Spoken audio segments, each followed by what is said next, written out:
Este programa llega a ustedes gracias a Servicios Excava, excelencia, capacitación y valores.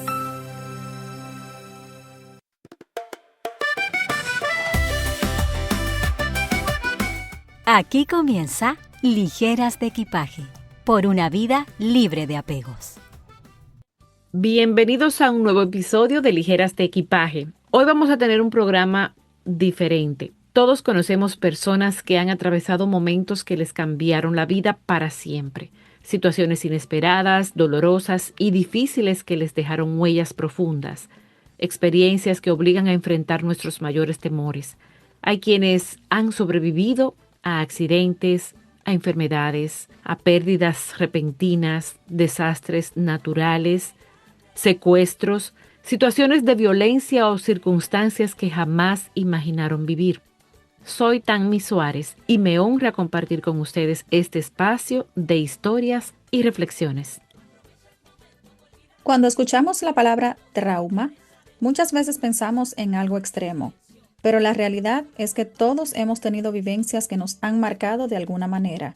Y aunque cada historia es diferente, muchas tienen algo en común: la capacidad del ser humano para seguir adelante, reconstruirse y encontrar fuerzas donde parecía que ya no quedaban.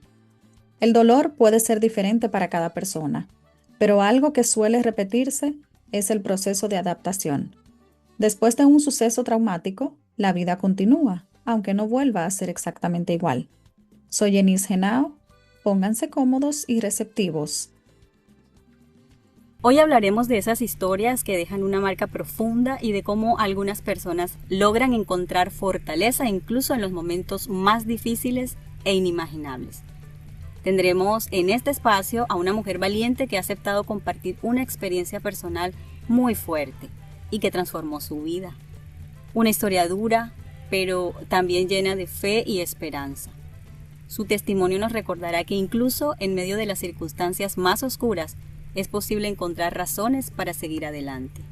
Soy Vilena Barranco y a partir de hoy vamos a tener una serie llamada Historias en el Equipaje. Periódicamente estaremos entregándoles un testimonio de una invitada especial en este espacio. Hoy vamos a hablar de cuando la libertad se hizo esperar. Y obviamente vamos a tener una invitada para estrenar este nuevo espacio. Hay experiencias que llegan sin aviso y nos obligan a enfrentar una realidad para la que nunca nos sentimos preparados. En esos momentos, las emociones pueden ser muy intensas. Existe el miedo, la incertidumbre, el enojo, incluso la tristeza, desesperanza y hasta confusión. Cada persona procesa lo vivido de una manera diferente, pero algo que puede ser común es que después de un acontecimiento difícil, la vida ya no se mira exactamente con los mismos ojos. Aún así, el ser humano tiene una capacidad extraordinaria para adaptarse y seguir adelante. Cuando atravesamos una situación que nos marca profundamente, no siempre las heridas son visibles. Muchas veces el proceso más complejo ocurre por dentro: reconstruir la confianza, recuperar la tranquilidad o aprender a convivir con recuerdos difíciles. Sin embargo, muchas personas descubren fortalezas que no sabían que tenían. La resiliencia no significa olvidar lo ocurrido, sino encontrar la manera de continuar a pesar de ello. Escuchar las historias de quienes han atravesado momentos extremos nos recuerda que detrás de cada experiencia hay una persona, una familia, una lucha que pocas veces alcanzamos a comprender por completo.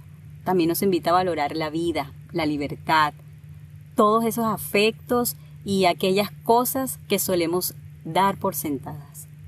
En ocasiones los testimonios más difíciles terminan convirtiéndose en una fuente de inspiración y esperanza para quienes hoy atraviesan sus propios desafíos. Y aunque cada historia es única, algo que suele unir a quienes han atravesado esos momentos difíciles es la decisión de no quedarse definidos por lo que les ocurrió. Algunas personas encuentran fortaleza en su fe, otras la encuentran en su familia, en la ayuda profesional o simplemente en la determinación de seguir adelante un día a la vez. Hoy tendremos la oportunidad de escuchar una de esas historias que nos recuerdan la capacidad que tiene el ser humano para levantarse, aún después de las pruebas difíciles. Y concuerdo con ustedes, mis compañeras. Es importante recordar que detrás de cada testimonio hay emociones, hay recuerdos, hay procesos que no siempre son fáciles de compartir. Hablar de una experiencia dolorosa requiere mucha valentía porque significa volver sobre esos momentos que dejaron una huella profunda. Sin embargo, cuando alguien decide contar su historia, puede convertirse en una voz de esperanza para otras personas que quizás estén enfrentando sus propias batallas en silencio.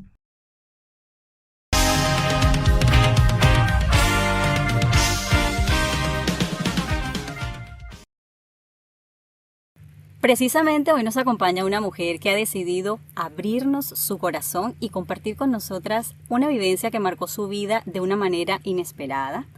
Y a través de su relato vamos a conocer no solo esos desafíos que enfrentó, sino también las lecciones, los aprendizajes y la fortaleza que surgieron en medio de esa adversidad. Así que les invitamos a escuchar con atención y como siempre con mucho respeto esta primera entrega de Tengo una historia que contar.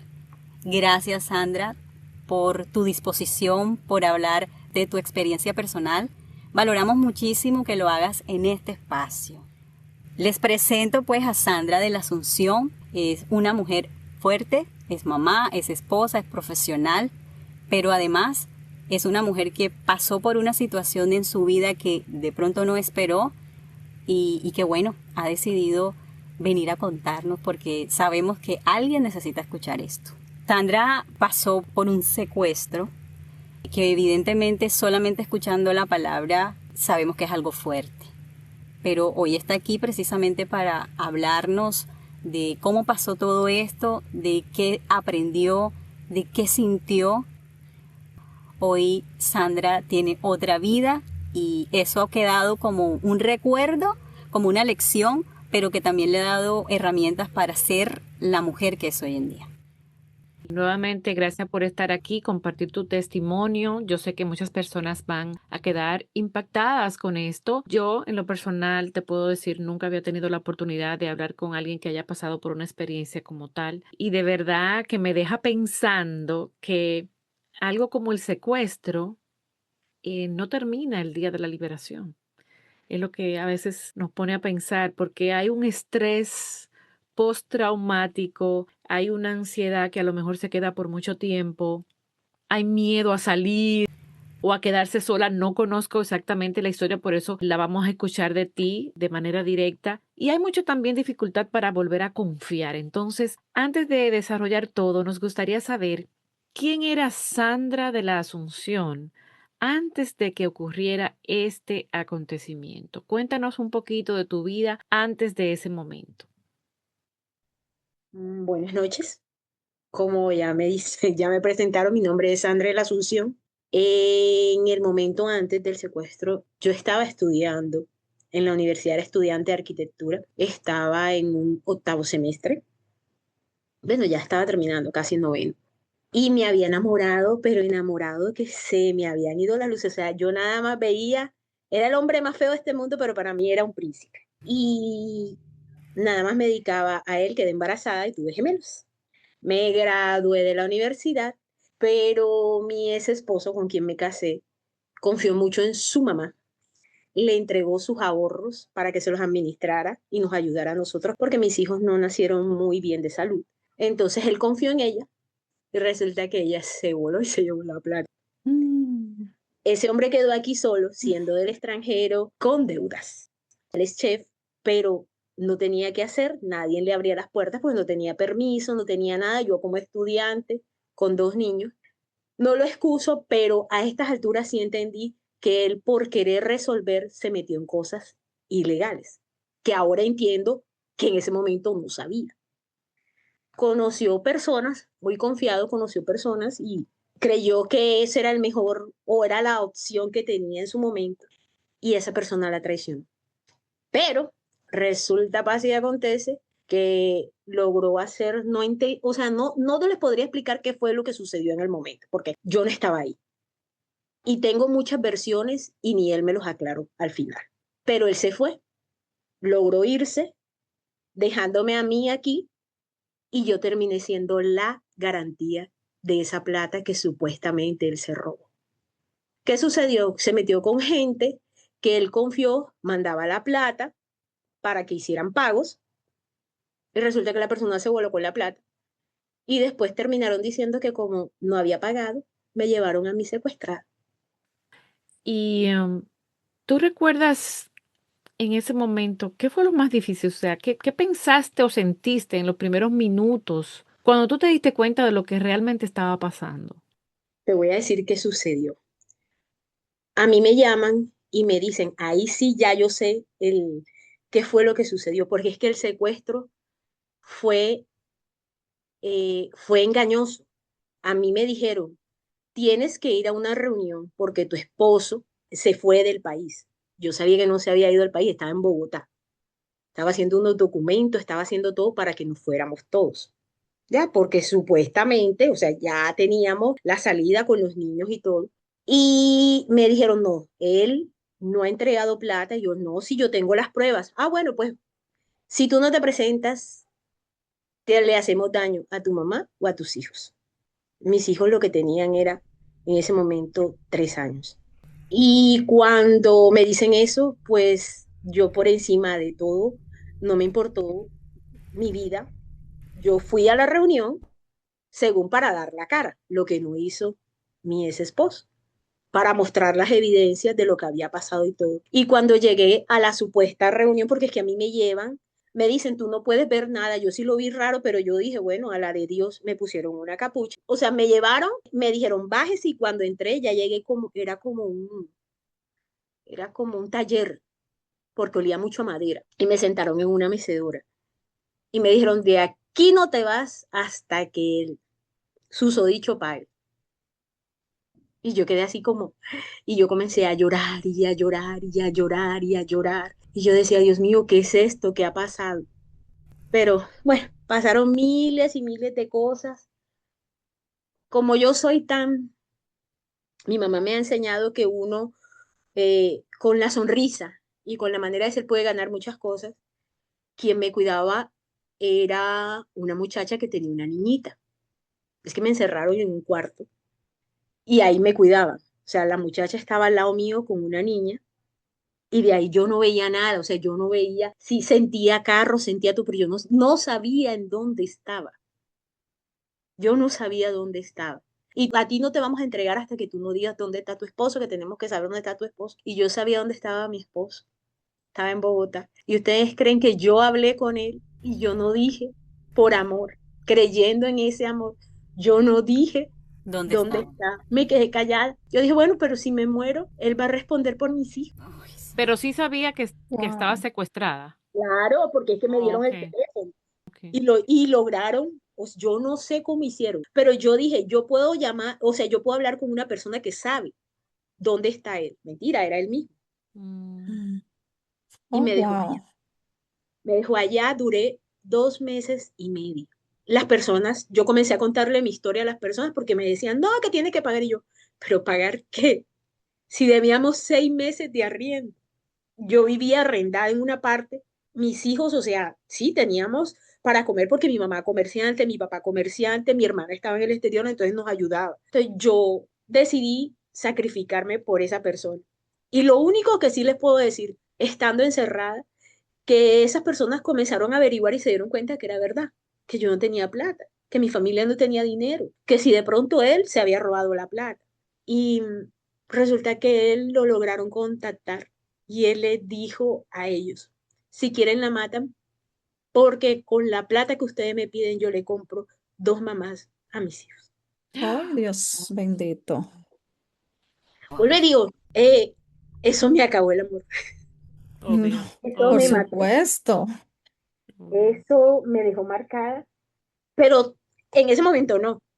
En ese momento yo seguí creyendo en esa persona y la amo. Aunque, Pero cuando sucedió eso, Sandra, o sea, ¿tú supiste en ese momento que él dio esa respuesta o lo supiste Y después? no, ahí adentro. Mm. ¿Por qué? porque como yo le conté mi versión a la gente que me tenía, ellos como que averiguan, porque ellos decían, pero es que tú te vas a dejar matar por una porquería. Y yo le decía, no, pero es que yo no tengo plata. Es que verifiquen. Yo decía, él no tiene nada, él no debe nada. Él había hecho pagos, sí sé que había hecho unos pagos, había hecho todo, pero yo no sabía, o sea, yo no me sabía todo el cuento. Lo sé por medio de esa misma gente. Y en ese mismo momento, ¿tú sentiste de verdad que ellos podrían ser capaces de matarte? ¿Tú sentiste que tu vida Es que a mí me corría lo dije, peligro? imagínate tú que la manera yo de dormirme en la noche, a mí me daban charlas recreativas, me echaban unos cuenticos de cómo descuartizaban a la gente. Esos eran mis cuentos para dormirme todas las noches. A mí nunca me pegaron, no me amarraron ni nada, pero sí me recreaban cómo esas personas descuartizaban a los demás. Eso era para meter terror para que yo no fuera a decir que me voy a escapar o que fuera a planear algo, pienso yo. A mi mamá la llamaban, así como me contaban a mí, llamaban a mi mamá y le decía que estuviera pendiente que si no iban a dar la plata, estuviera pendiente de las bolsas de basura que le iban a dejar porque ahí iba a estar yo desmembrada. O sea, lo mismo que me decían a mí, se lo decían a mi mamá. A mí después la muchacha primero me cuidaba, como 2, 3 días, pero por fuera habían una cantidad de gente. Yo veía cada ratico que pasaba. Pero cuando comenzaron a averiguar, habían dado la orden de que a los 15 días me tenían que matar, porque a mí me lo dijeron. Pero a mí me salva el haber contado toda mi realidad y haberles dicho, búsquenlo porque es que yo no tengo plata. O sea, ustedes lo que quieren es plata, búsquenme a ver dónde. Y si lo tienen que encontrar, consíganlo a él, porque ya yo me imaginé que ya él se había ido y sí se había ido. Él no tuvo que ver con nada, él se fue. Y ahí me enteré, o sea, comencé a ver la vida distinta porque nunca había trabajado, todo me lo habían dado mis padres y una tía que ya falleció. Entonces yo pensé que la vida era color de rosa y que yo hacía un berrinche y que todo me llegaba porque yo era Abrías la Sandra. boca y ya. Y Ujú. no tenía que preocuparme ni si tenía que ir a un festival del colegio, ni si tenían vacación, nada. No me tenía que preocupar por nada porque todo me lo daba mi familia. Pero llegué a la cruda realidad de que el amor no es así como en ese momento. Em, a mí me rescata el Gaula con un departamento administrativo acá que se llamaba el DAS.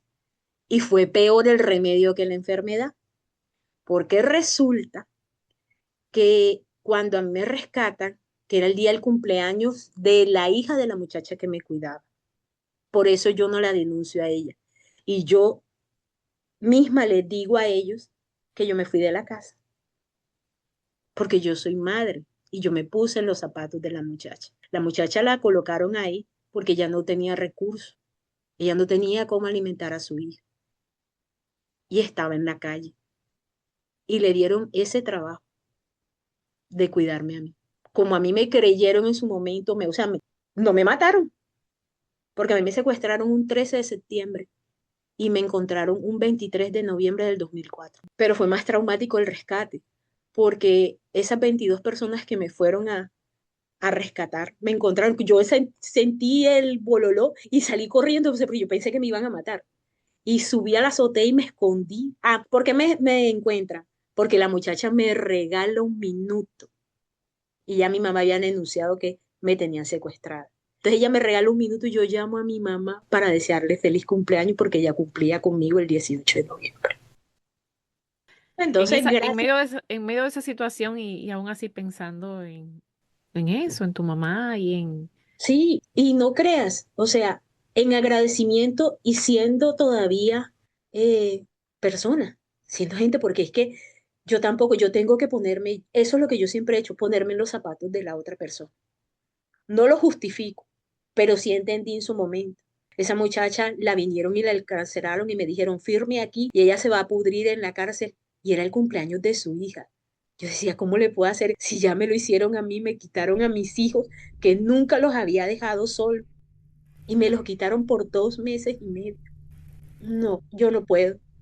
Yo sí, si ella quiere seguir, y se lo dije, si tú quieres seguir delinquiendo, pues hazlo, pero por mí no vas a la cárcel. Yo no voy a cometer eso porque tú te portaste bien conmigo. Estamos impactadas sin palabras aquí. Bueno, ahora viene lo mejor.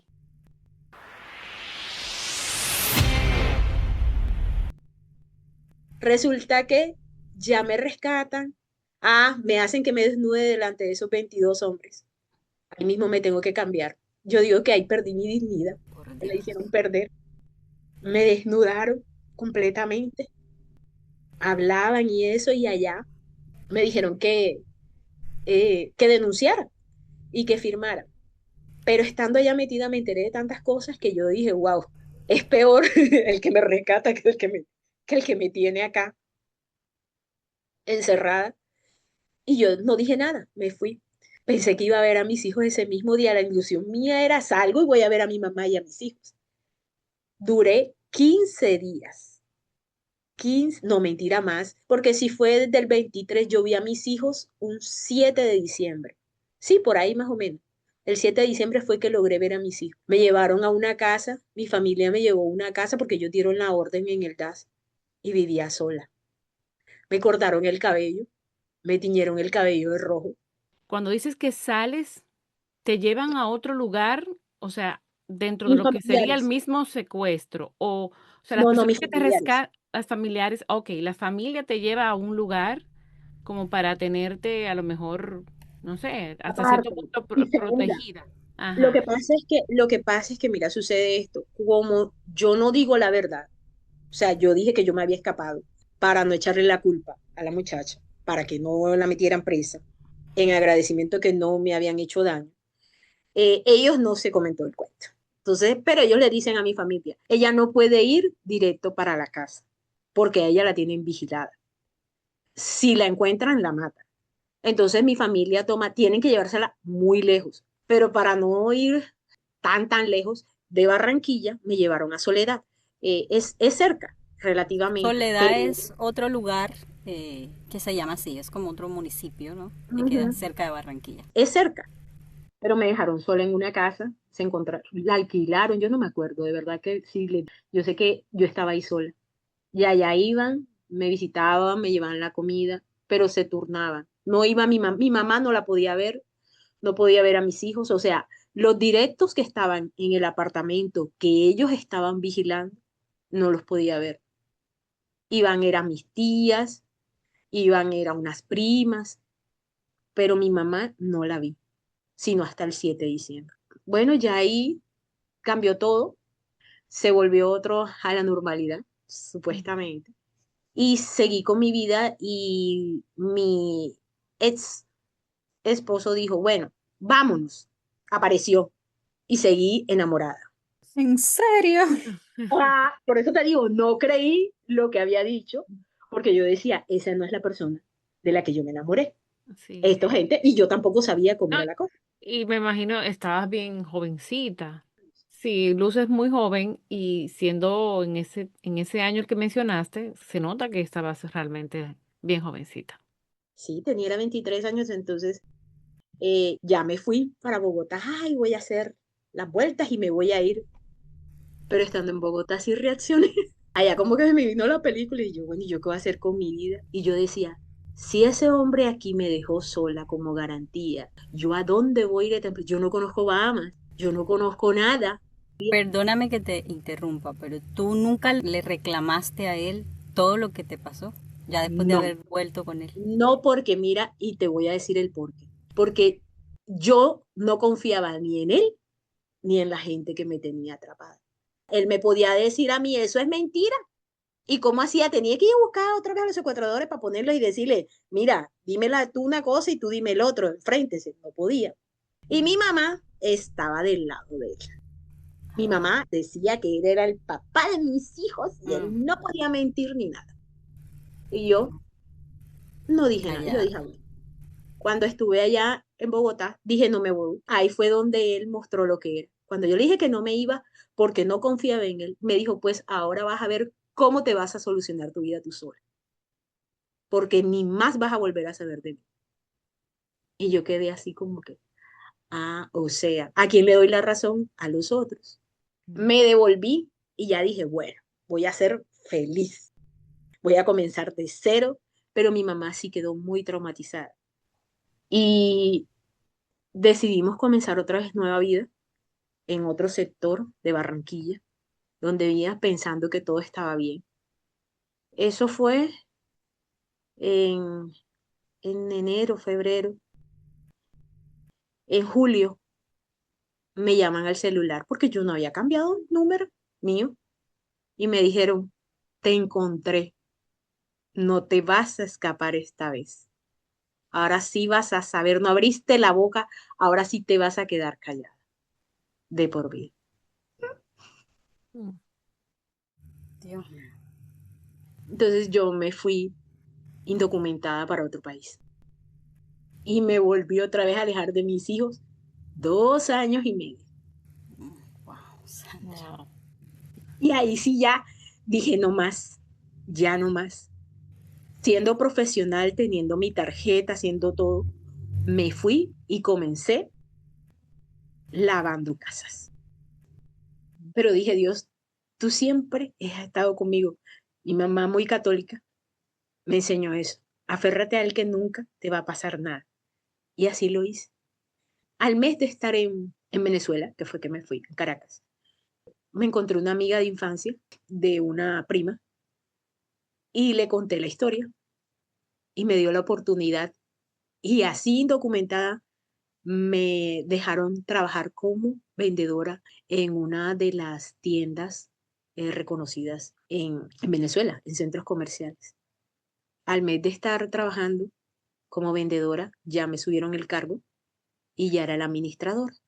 Y ya después llegué a ser la gerente administrativa de las tiendas. Así duré 2 años y medio. El miedo era regresarme y enfrentar, o sea, me daba más miedo por mi mamá que por mí. Por mi mamá porque mi mamá quedó tan traumada en su momento que ella pensaba que cada vez que yo salía, o sea, que no iba a regresar. Y es tan así que mi mamá estuvo un tiempo mal y gracias a eso que pasó, a ella se le devolvió y se le armó un cáncer y se murió. Ella quedó a cargo de tus hijos. Sí, Oh, Dios. ella los sobreprotegió de tal manera que ella no dejaba que nadie los tocara, o sea, todo aislado. Cuando yo me regreso de Caracas, Venezuela, es porque ya mamá, el cáncer la había invadido. Y me dediqué nada más a cuidarla. Con mis hermanos que estaban por fuera, nos ayudamos y yo me dediqué hasta que ella falleció. Y me daba miedo, porque yo decía, tengo una tarjeta profesional, tengo una carrera, ¿y ahora qué hago? No puedo dejar sin comer a mis hijos. Y Claro. comencé otra vez aquí en la ciudad. Me dio la mano mi tío en una inmobiliaria, pero yo allá, estando en Venezuela, había conocido mucha gente. Y como sabían que era profesional y todo, los mismos de la empresa, pues me pagaban en efectivo porque como no tenía documento, ahí mismo me dieron las herramientas para que yo retomara todo lo que tenía que ver con mi carrera. Y hasta hice proyectos pequeños, pero los hice. Entonces yo dije, sí puedo. Después que mamá murió, yo les puedo decir que quedé como en shock y me quería morir. Me quise suicidar, pero pensaba en mis hijos, yo decía, pero ellos no tienen la culpa. Entonces agarré fuerza otra vez y dije, no, la vida no me va a ganar. Allá arriba hay uno. Y yo dije, si ella se fue, es un angelito. Y volví, comencé. Me tocó duro. No me pagaban como era. Me iba todos los días a pie y me regresaba. No importa si llovía, no, no importa. Para ahorrarme para poder sacar adelante a mis hijos. Y así, hasta que allá donde trabajaba, comencé a conseguirme mis clientes y aprendí una lección. Si tú quieres ser alguien en la vida, cree en ti. Déjate llevar por tus sueños. Y se me metió la idea loca que yo quería una empresa y que yo iba a ayudar a esa gente que yo veía que no tenía quien le reconociera o que tenía que llegar a ese extremo de ir a robar, de ayudar a delinquir o algo, porque no es ni siquiera porque la persona nazca así. a veces es la misma sociedad, la misma parte política, todo. Todo ayuda a que la persona termine en eso. Habemos quienes somos muy valientes y seguimos, y no importa que se caiga y vuelva otra vez y comenzamos. Pero hay quienes no, que nos dejamos derrumbar como me pasó a mí, que quise llegar al extremo de quitarme la vida. Pero hubo alguien que me enseñó. Un muchacho, 18 años, y me jaló el cabello, porque yo me quejaba por todo. Y yo decía, no, ay, Dios mío, Señor, y recordaba y recordaba. Entonces me decían, tú te haces mucho la víctima. Y yo, ¿qué? Lo que pasa es que tú no has pasado lo que yo he pasado y es un día por estar quejándome, o sea, quejándome no, recordando todo lo pasado, cogió y me jaló el pelo, tenía una moñita y me jaló el pelo así. No te quejes, porque es que tú estás permitiendo que te pasen las cosas. Si tú no quieres que te jalen el cabello, detén la mano y sigue adelante. Y eso nunca se me olvida. Entonces, desde el 2018 comencé con un amigo el proyecto de una empresa. Es una microempresa, constructora, y no creía en el amor. Dije, no me vuelvo a casar en mi vida, me divorcié. ¿Saben cómo me divorcié? Mi hermana me regaló unos perfumes e hice rifas, porque este pecho se casó y agarró y todo lo registró en el Ministerio de Relaciones Exteriores y salió más caro el divorcio que el matrimonio. Pero yo dije, no me va a ganar, no me va a ganar. Y con esa rifa y teniendo mi libertad en la mano, mi papel de divorcio, cogí y ahorré, hice un papelito y le mandé, porque yo sí sabía a dónde podía llegar, allá Bahamas. Allá le mandé la notificación de que me divorcié. Has hecho un recuento y muchas de nuestras preguntas quizás ya se han despejado, pero posiblemente hay alguna por ahí que todavía quisiéramos indagar un poco y repetimos que estamos en shock, por lo menos yo escuchándote tantos episodios difíciles. De verdad que uno se queda como que, wow, y aún sigues ahí, sigue adelante. Mira que ya has progresado con esa microempresa, pero que deja mucho que decir de una mujer que realmente puede hablar de resiliencia y de fortaleza. Sí, yo quiero saber, bueno, además de tus hijos, por supuesto, que son la mayor inspiración, la mayor fuerza, y también ese jovencito que te aló del cabello, ¿qué otras personas a ti te ayudaron en ese proceso de recuperación o qué otro recurso te sirvió como palanca? ¿Sabes qué me ayudó? Que la familia de mi papá me dio la espalda. Eso me impulsó. Me dijeron que tenía que mantenerme al margen de la familia para que no involucraran, o sea, que no supieran porque ellos sí tienen sus recursos. Entonces yo dije, estoy sola. Mi tío me dio el empleo con la condición, yo me ganaba nada más para los buses. Él no me dio a mí un salario. Me dijo, yo te puedo ayudar con los buses y aquí aprendes algo que te pueda servir más adelante. Dije, bueno, con tal de tener así esa experiencia, lo agarré. Un 23 de diciembre del 2009, no se me olvida. Él se fue para Bogotá porque la hija estaba en Costa Rica, fueron a pedir las visas y en la caja habían 250.000 pesos. Y viene diciembre y Navidad, ¿tú qué piensas? Que te van a dar algo. O sea, me daban nada más lo de los buses. Yo pensé, bueno, por lo menos así sea 50.000 pesos, que algo servía, así sea para la comida. Me dijo, cuando yo regrese de viaje, arreglamos cuenta, porque ahora no puedo. Y yo tenía las llaves de esa caja y yo sabía cuánto había de dinero ahí. ¿Sabes quién me dio a mí para mi comida y para comprarle regalo a mis hijos? O sea, cositas pequeñas de mí. Me regalaron 20.000 pesos los clientes de él.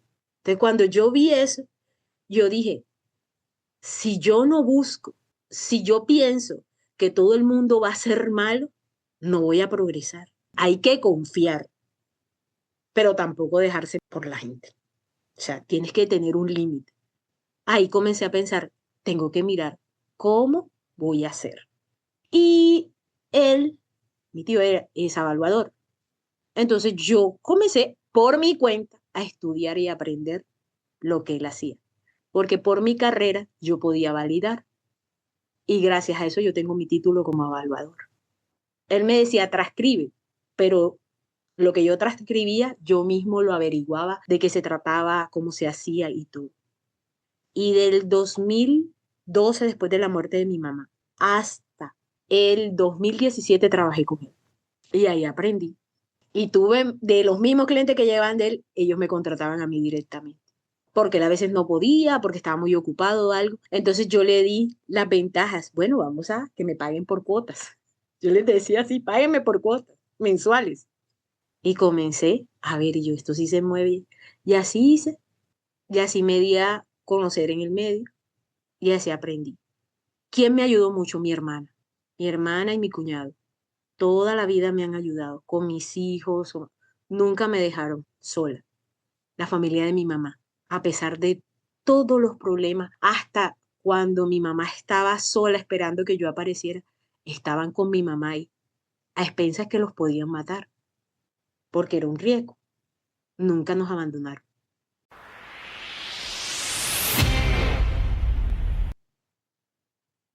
Sandra, después de todo este episodio tan difícil de tu vida, en el que por amor llegaste ahí, y después de haberte dado cuenta que el haber amado te llevó a eso, y después seguir confiando en esa persona, pero finalmente te diste cuenta que, bueno, por ahí no era.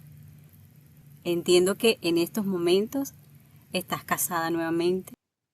¿Cómo volviste a confiar en el amor después de haber vivido algo así tan fuerte? Bueno, esa pregunta sí te digo yo que hasta yo me sorprendo.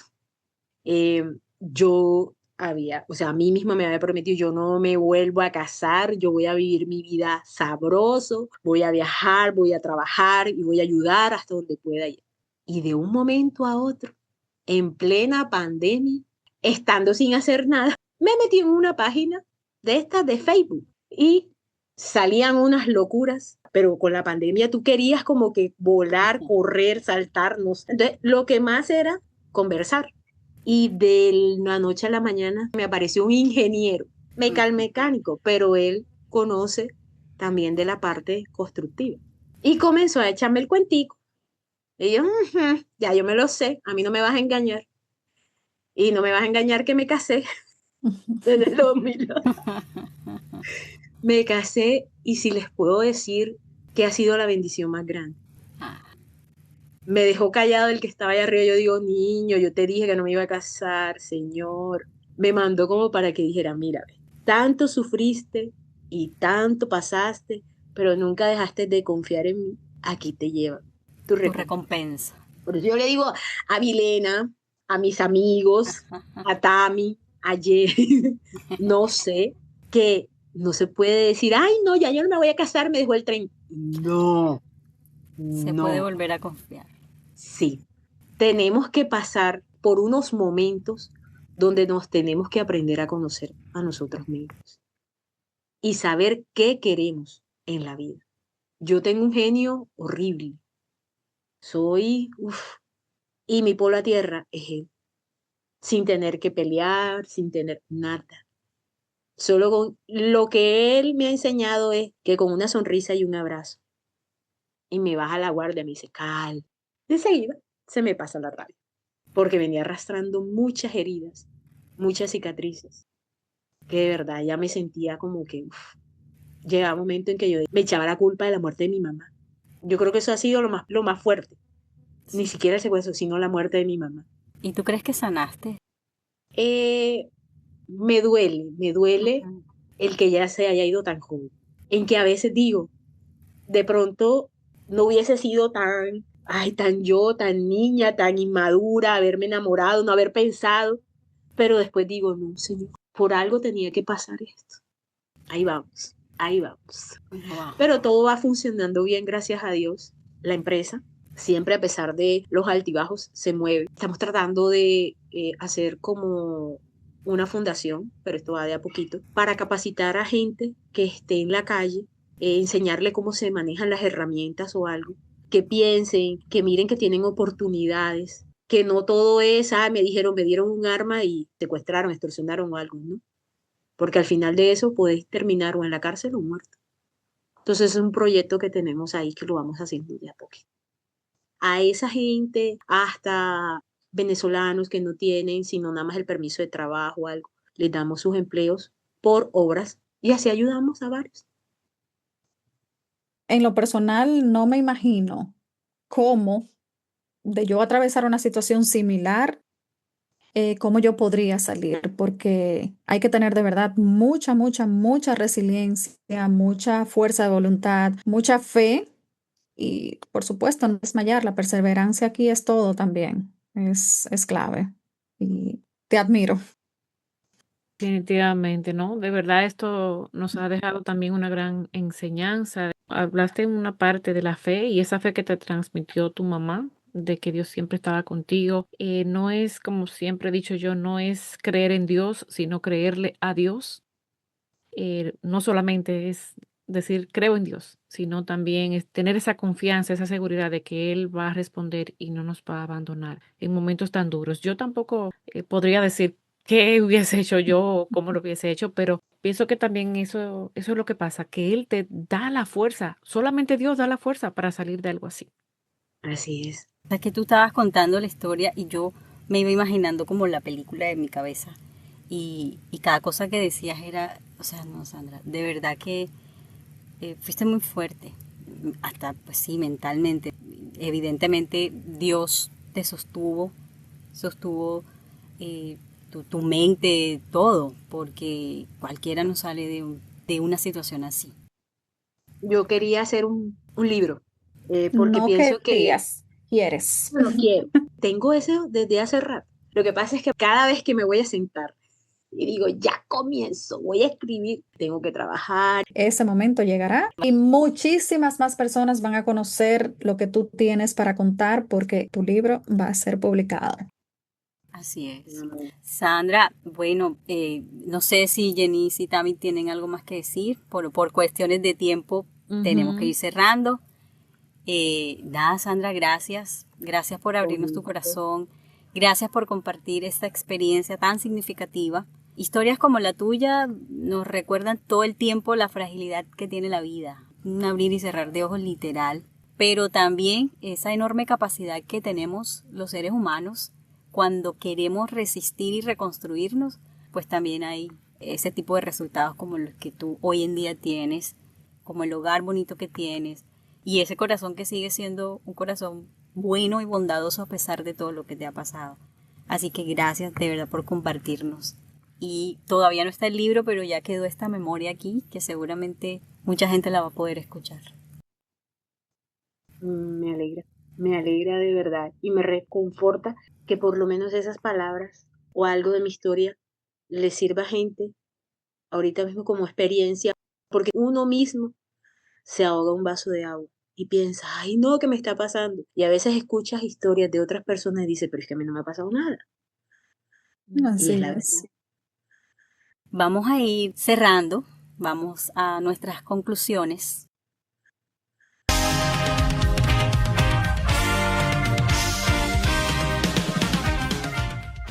Las cicatrices no siempre son visibles. Muchas veces personas que vemos sonriendo cada día han atravesado batallas que desconocemos.